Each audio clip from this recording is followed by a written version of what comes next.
Secundaria tercer grado. Historia. El inicio del movimiento armado de 1910.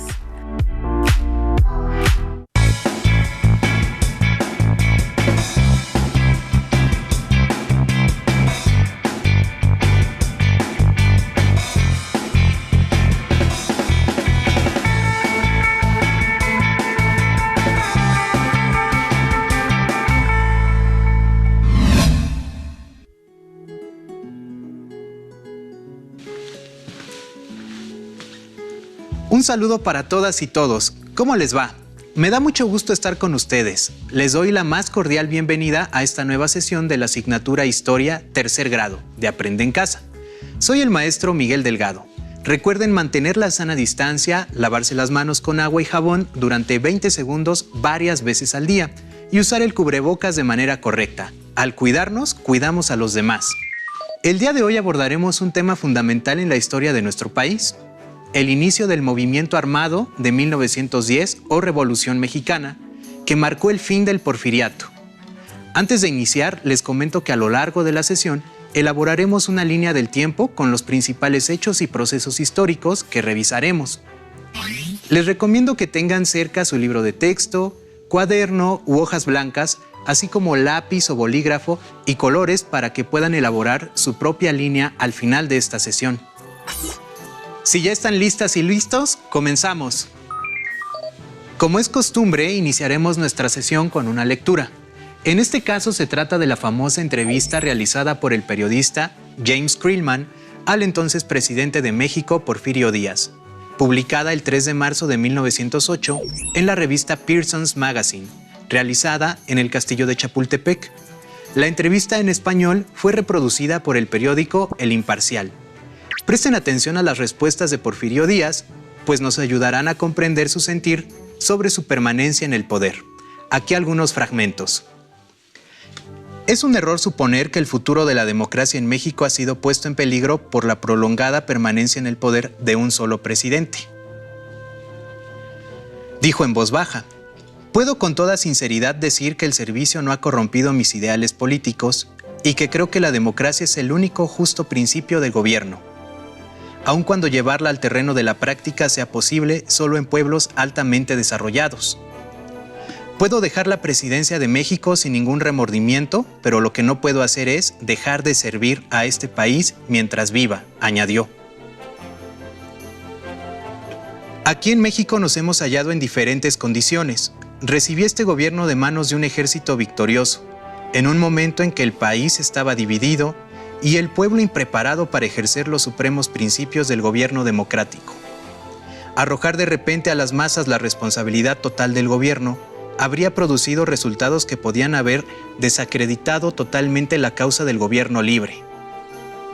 Sin embargo, a pesar de que yo obtuve el poder principalmente por el ejército, tuvo lugar una elección tan pronto que fue posible. Y ya entonces mi autoridad emanó del pueblo. He tratado de dejarla en muy diversas ocasiones, pero pesa demasiado y he tenido que permanecer en ella por la propia salud del pueblo que ha confiado en mí. El hecho de que los valores mexicanos bajaran bruscamente 11 puntos durante los días que la enfermedad me obligó a recluirme en Cuernavaca indica la clase de evidencia que me indujo a sobreponerme a mi inclinación personal de retirarme a la vida privada. Hemos preservado la forma republicana y democrática de gobierno. Hemos defendido y guardado intacta la teoría.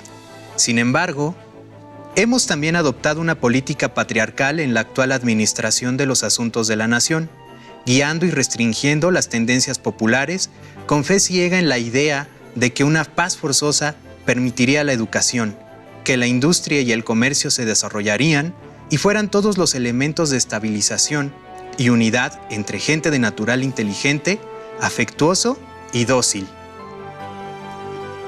He esperado pacientemente porque llegue el día en que el pueblo de la República Mexicana esté preparado para escoger y cambiar sus gobernantes.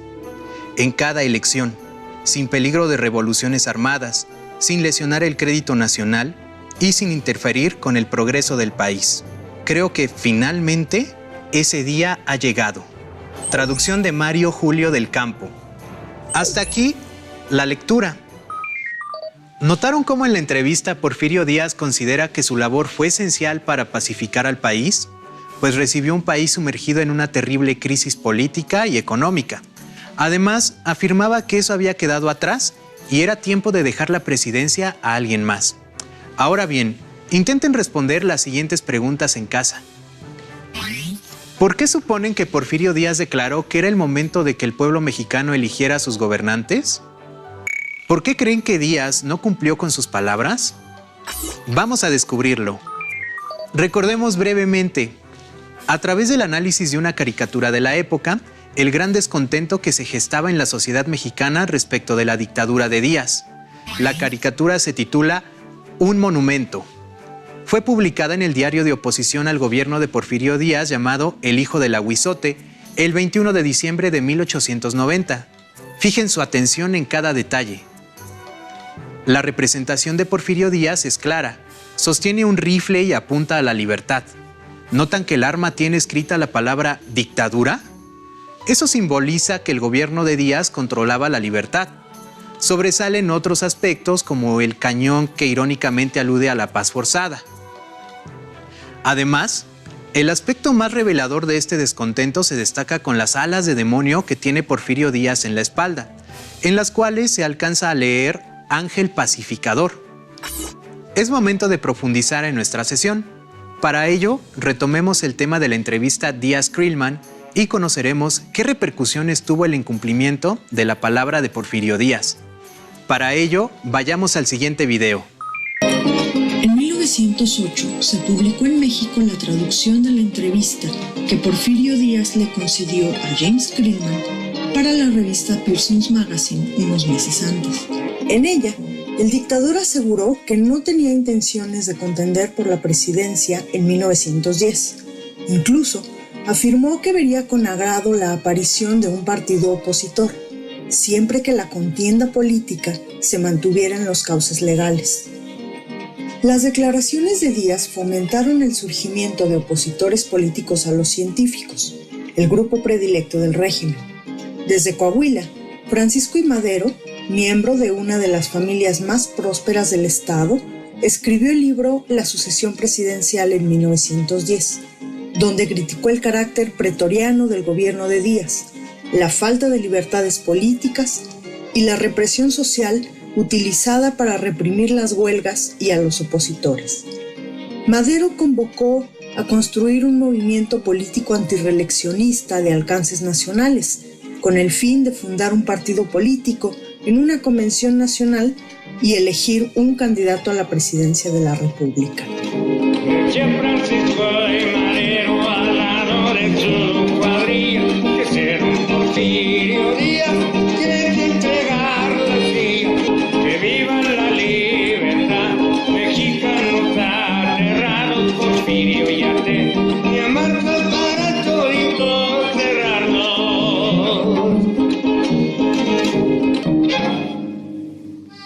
Bajo el lema Libertad de sufragio, no reelección, Madero llamó al cambio institucional, pacífico y democrático. Su campaña política fue muy popular. A los jóvenes maderistas se les unieron los antiguos reyistas con mayor experiencia política. Díaz reprimió las manifestaciones en favor de Madero y encarceló al candidato antirreeleccionista en San Luis Potosí, acusándolo de incitar a la rebelión. Al enterarse de la reelección de Díaz, Madero escribió el Plan de San Luis, en el que llamó al pueblo mexicano a levantarse en armas el 20 de noviembre. Prometió reformas sociales a los trabajadores y restitución de tierras a los pueblos. La revolución maderista comenzó con pocos voluntarios, pero se fue extendiendo por todo el norte del país, hasta que en mayo de 1911 los revolucionarios lograron tomar Ciudad Juárez, victoria que obligó a Porfirio Díaz a firmar los tratados de Ciudad Juárez. Díaz presentó su renuncia al Congreso y se marchó al exilio en Francia. El 7 de junio de 1911, Madero hizo su entrada triunfal a la Ciudad de México. Madero no tomó el poder de inmediato. Aceptó el interinato de Francisco León de la Barra y licenció a las tropas revolucionarias para congraciarse con el ejército. aunque esta última medida provocó desavenencias importantes con los revolucionarios, quienes exigían llevar a cabo, ya, las reformas sociales. Tras numerosos conflictos políticos, Francisco I. Madero asumió el poder, legitimado por un proceso electoral intachable. Sin embargo, su presidencia estuvo llena de ataques de la prensa conservadora, de intrigas de militares, boicots contra sus medidas pacifistas y ataques diplomáticos dirigidos por el embajador de los Estados Unidos. Las reformas maderistas incomodaron a los grupos políticos que sobrevivieron a Porfirio Díaz. En respuesta, organizaron el golpe de Estado de febrero de 1903. ¿Se dieron cuenta de las consecuencias que tuvo la entrevista realizada por Creelman a Porfirio Díaz? Es momento de comenzar una línea del tiempo con la publicación de la entrevista Díaz-Creelman en marzo de 1908.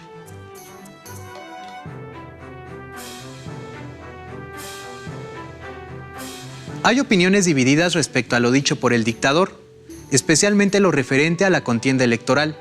Algunos opinan que esa afirmación fue un error que más adelante desestabilizaría al país. Otros consideran que en realidad se trató de un artero engaño y que nunca tuvo la intención de organizar elecciones libres y democráticas.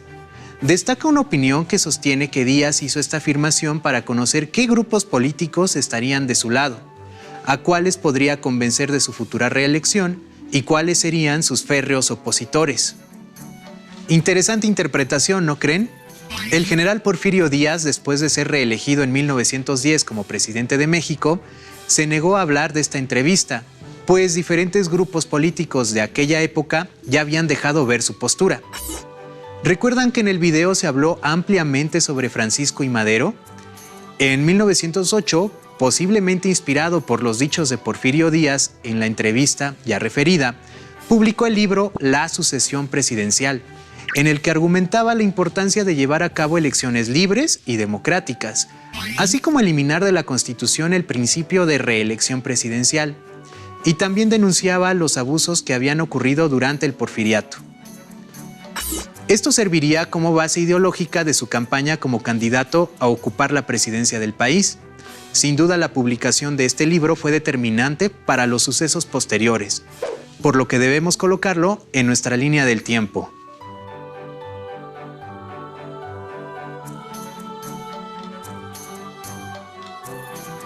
El 22 de mayo de 1909, por iniciativa de Madero y otros personajes como Francisco Vázquez, se creó el Partido Nacional Antirreeleccionista, con el objetivo de poder participar en las elecciones presidenciales del año siguiente, 1910, bajo el lema Sufragio efectivo, no reelección. Este dato también lo agregaremos a nuestra línea del tiempo.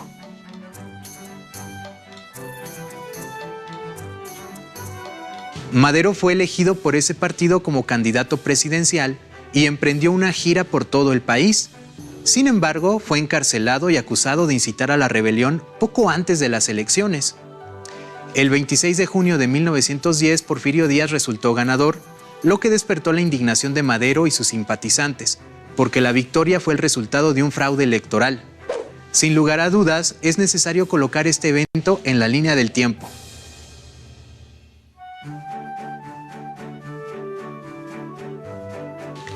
Ante esta situación, Madero decidió alzarse en armas en contra del gobierno de Díaz. Posiblemente se preguntarán cómo logró levantarse en armas contra el gobierno de la dictadura. Madero escapó hacia los Estados Unidos y se estableció en San Antonio, Texas, donde redactó el Plan de San Luis, nombrado así por el Estado mexicano en el que lo planeó. Para evitar conflictos con los Estados Unidos, decidió fecharlo el 5 de octubre, día en el que aún se encontraba en México. Por la trascendencia del Plan de San Luis, también lo anotaremos en nuestra línea del tiempo. Madero no era el único interesado en que la dictadura porfirista terminara. Existieron más personas que manifestaban su descontento contra el régimen, como los hermanos Flores Magón, quienes a través de la prensa adoptaron una postura muy crítica hacia Díaz y su régimen, aunque nunca colaboraron directamente con Madero. Ahora bien, les invito a leer junto conmigo el siguiente texto. Los pueblos, en su esfuerzo constante porque triunfen los ideales de libertad y justicia, se ven precisados en determinados momentos históricos a realizar los mayores sacrificios. Nuestra querida patria ha llegado a uno de esos momentos. Estas son las palabras con las que inicia el Plan de San Luis. Madero plasmó en este documento las consideraciones que lo llevaban a pedirle al pueblo de México que se alzara en armas, destacando la nulidad de las elecciones de 1910 y el desconocimiento al gobierno de Porfirio Díaz. También prohibía terminantemente la reelección del presidente de la nación y convocaba a que el día 20 de noviembre de 1910, a partir de las 6 de la tarde, todos los ciudadanos de la República Mexicana tomaran las armas en contra del gobierno. Así, el Plan de San Luis se convirtió en el impulso que otros grupos necesitaban para unirse a la causa. Los zapatistas en Morelos, encabezados por Emiliano Zapata, los orozquistas en el norte, liderados por Pascual Orozco, y los villistas, con Francisco Villa a la cabeza. Y así comenzaron los preparativos para alzarse en armas en contra del presidente en diversos lugares del país. En Puebla, la familia Cerdán fue descubierta con un arsenal clandestino y el día 18 de noviembre de 1910 se enfrentó al ejército, evento en el que murieron Aquiles y Máximo Cerdán, mientras que su hermana Carmen fue capturada viva y hecha prisionera. Con ello, los primeros intentos de iniciar la lucha armada fueron sofocados. Una vez que Madero logró cruzar al territorio nacional el 7 de febrero de 1911, el movimiento cobró más fuerza. Apuntemos en nuestra línea del tiempo este hecho.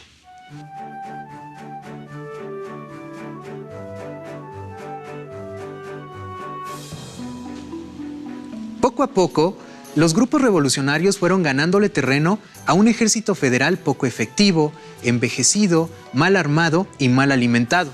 Además, la comunicación ferroviaria, aprovechada por los grupos revolucionarios de Pascual Orozco y Francisco Villa, les facilitó tomar Ciudad Juárez, Chihuahua, en mayo de 1911. Para Porfirio Díaz esto significó el golpe final a su gobierno, pues comprendió que esta sería una batalla que ya no podría ganar, y renunció el día 21 de dicho mes. Partió exiliado a Francia, poniendo punto final a la dictadura porfirista a través de los llamados Tratados de Ciudad Juárez. Por supuesto que colocaremos esto en nuestra línea del tiempo.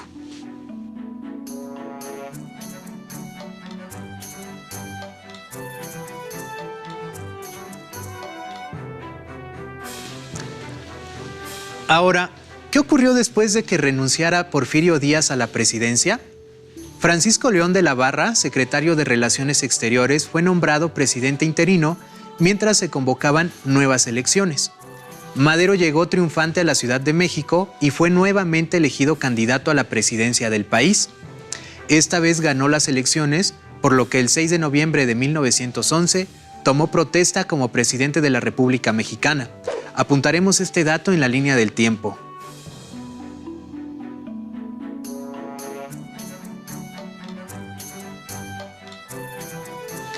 Madero enfrentó otro gran reto, pues el país nuevamente se encontraba en gran tensión.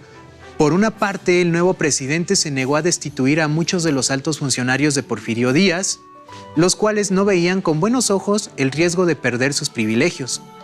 Por otra parte, otros grupos de revolucionarios como los zapatistas se encontraban impacientes por comenzar la justa repartición de tierras. La mayoría de la prensa fue muy crítica del gobierno de Madero. Sin embargo, el entonces presidente siempre se mostró respetuoso de la libre expresión y se oponía firmemente a repetir las conductas propias del porfirismo, como la descalificación, los sobornos y la censura. Madero ha sido considerado como un hombre de Estado, respetuoso de las libertades, de las instituciones y del debido proceso. Sin embargo, tuvo serias diferencias con algunos grupos y líderes que lo habían apoyado al iniciar la lucha armada. Ricardo Flores Magón lo acusó de encabezar una revolución aburguesada cuando rechazó unirse a su movimiento. Los zapatistas le reclamaron haber olvidado las causas que inspiraron el movimiento armado, como la repartición justa de la tierra. El ejército de Emiliano Zapata se negó a dejar las armas y el 25 de noviembre de 1911 se redactó el Plan de Ayala, a través del cual se exigía la restitución inmediata de todos los terrenos que fueron tomados ilegítimamente por los grandes latifundistas. Como el Plan de Ayala fue un documento fundamental de este proceso, también lo incorporaremos en la línea del tiempo. Con este último dato finalizamos este recurso. Las dificultades que enfrentó Madero fueron numerosas. Pascual Orozco, uno de sus principales aliados, también se rebelaría, financiado por las clases más acomodadas del estado de Chihuahua. Por último, Madero enfrentó la conspiración de los porfiristas Bernardo Reyes y Félix Díaz, sobrino de Porfirio, pero eso lo dejaremos para la próxima sesión. Como hemos visto, las principales causas de la Revolución Mexicana fueron el gran descontento que la sociedad de la época tenía respecto del régimen porfirista. También la entrevista realizada por Krillman a Porfirio Díaz en 1908 fue un importante detonante, pues en ella el dictador aceptaba que era momento de dejar la presidencia y aceptar como una bendición a sus opositores. También es importante considerar que al incumplir con sus propios dichos, Porfirio Díaz provocó que el movimiento antirreeleccionista, encabezado por Francisco I. Madero, cobrara mayor relevancia. A la postre, Madero contendió en contra de Díaz en las elecciones presidenciales de 1910 bajo el lema de sufragio efectivo, no reelección. Luego de ser encarcelado y derrotado por el dictador a través de un fraude, en octubre de 1910 promulgó el Plan de San Luis, en el que planteaba la no reelección del presidente de la República y llamaba a alzarse en armas en contra de la dictadura de Porfirio Díaz. Recuerden también que al momento de emitirse el Plan de San Luis, diversos grupos se unieron a la causa de Madero, como los encabezados por Emiliano Zapata, Pascual Orozco y Francisco Villa, los cuales, impulsados por el espíritu revolucionario, obligaron a Porfirio Díaz a renunciar a la presidencia en mayo de 1911. Poco después, Francisco I. Madero fue electo presidente, pero gobernó al país por un breve periodo de tiempo. No logró dar respuesta a las demandas de los diferentes grupos revolucionarios que lo habían apoyado. Ahora es momento del reto. Elaboren su propia versión de línea del tiempo, tomando como referencia la que se elaboró a lo largo de esta sesión. Pueden buscar información adicional e imágenes para ilustrarla. Pidan ayuda a sus familiares. Este tema lo podrán encontrar en su libro de texto. También podrán consultar otras fuentes bibliográficas, digitales y audiovisuales que tengan a la mano. Para conocer más sobre la Revolución Mexicana, les recomiendo leer la adaptación gráfica basada en el texto llamado La Revolución, Nueva Historia Mínima de México, de Javier García Diego. Listo, terminamos, pero aún nos queda mucho por explorar y descubrir. Así que nos vemos pronto aquí en Aprende en Casa. Hasta la próxima.